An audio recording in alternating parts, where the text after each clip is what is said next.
आज हम जिसकी बात करने जा रहे हैं उसको दिल्ली का सबसे बड़ा डॉन कहा जाता है। उसको दिल्ली का दाऊद भी कहा जाने लगा था। जी हाँ, मैं बात कर रहा हूँ नीरज बवाना की। चलिए आपको बताते हैं कैसे नीरज बना राजधानी का सबसे बड़ा डॉन। नीरज बवाना का जन्म 1988 को बवाना गांव में हुआ, जिसका पूरा नाम नीरज रावत है। नीरज ने मैट्रिक तक की पढ़ाई किया है। उसके पिता का नाम प्रेम सिंह है और वो दिल्ली ट्रांसपोर्ट कॉरपोरेशन में बस कंडक्टर थे। नीरज को 19 साल की उम्र में उसको हरियाणा से पहली बार गिरफ्तार किया गया। कहते हैं जब उसको एक बार दिल्ली की तिहाड़ जेल में ले जाया गया तो उसकी वहां फजल उर रहमान व्यक्ति से मुलाकात हुई, जो कि दाऊद का राइट हैंड बताया जाता था। वह दाऊद के दुबई, नेपाल, मलेशिया और भारत के काम को संभालता था और जेल में अंजाम देता था। नीरज दाऊद के उस आदमी से जेल में करीबन 12 साल पहले मिला था। अपराध की दुनिया में बवाना 2004 से सक्रिय हुआ, लेकिन फजल उर रहमान से मुलाकात के बाद से वह सिर्फ एक राज्य में ही नहीं सिमट के रहना चाहता था। फजल उर रहमान दाऊद के कहने पर जबरन वसूली के धंधों को किया करता था।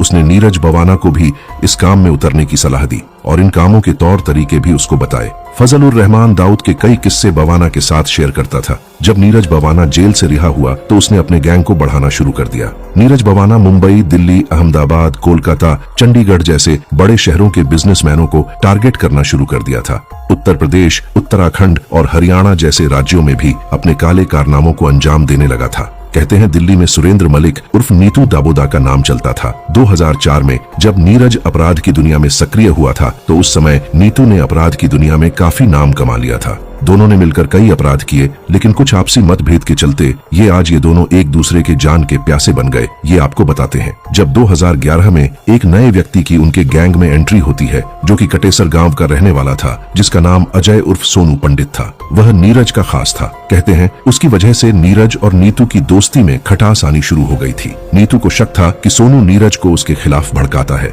सोनू नीरज तक सारी खबरें पहुंचाया करता था। कहीं न कहीं नीतू को यह लगने लगा था कि सोनू पंडित और नीरज दोनों मिलकर उसको मार देंगे। इसलिए नीतू ने 2012 में सोनू पंडित को अगवा कर उसको मार डाला और करनाल के जंगलों में उसको जला दिया। इसके बाद से ही नीरज और नीतू में गैंगवार ने जन्म लिया।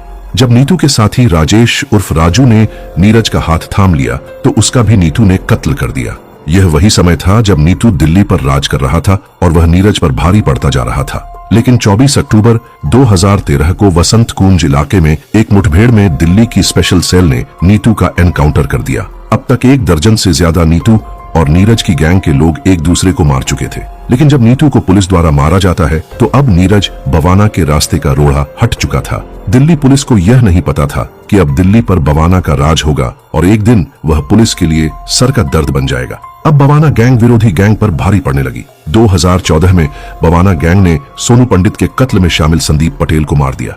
नीरज बवाना ने नीतू के एक और साथी बाढ़ सूखे लालपुरी को भी मार डाला। दूसरी तरफ नीरज के साथी मोनू वाजिदपुर को नीतू के साथियों ने मार डाला। नीतू की मौत के बाद गैंग को गोल्डी और भोला हैंडल करने लगे। जब भोला गिरफ्तार हो गया था और उसको पेशी के लिए रोहिणी कोर्ट में ले जाया जा रहा था तो लगभग 10 व्यक्ति, जो कि बवाना और नवीन को मारने के लिए आए थे, लेकिन पुलिस स्पेशल सेल ने उन 10 बदमाशों को वहीं दबोच लिया। नीरज बवाना के ऊपर 1 लाख का इनाम भी रखा गया था। 7 अप्रैल 2015 को नीरज बवाना को दिल्ली के मुंडका से लगभग सुबह के 3:45 पर गिरफ्तार किया गया। कहते हैं गिरफ्तारी से पहले नीरज बवाना ने समझदारी दिखाई और पुलिस से टकराने के बजाय राजनीतिक शरण लेना जरूरी समझा। उसने अपने अंकल रामबीर शौकीन से हाथ मिलाया, जो कि निर्दलीय विधायक थे। दिल्ली पुलिस के अनुसार नीरज बवाना ने रामबीर शौकीन की ताकत और पैसों से काफी मदद भी ली थी और दूसरी तरफ उसका गांव वाले भी उसकी सपोर्ट करने लगे थे, जिस कारण नीरज पुलिस को हर बार चकमा देकर भाग जाता था। नीरज बवाना का खौफ इतना था कि उसके विरोधी भी उसके बारे में पुलिस को कुछ नहीं बताते थे।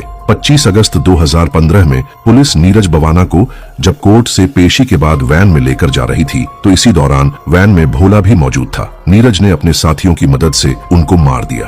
अप्रैल 2017 में रोहिणी जेल के बाहर नीरज ने राजेश झुरमुट को भी मरवा दिया। अब कहा जाता है कि नीतू की गैंग को जेल में बंद राजेश बवाना चलाता है, मगर दोस्तों नीरज तो एक बहुत छोटा गुंडा लगता है लॉरेंस बिश्नोई के सामने। अगर आपको लॉरेंस बिश्नोई की पूरी कहानी जाननी है तो आपकी स्क्रीन पर वीडियो आ रही है, क्लिक करके जरूर देखिएगा।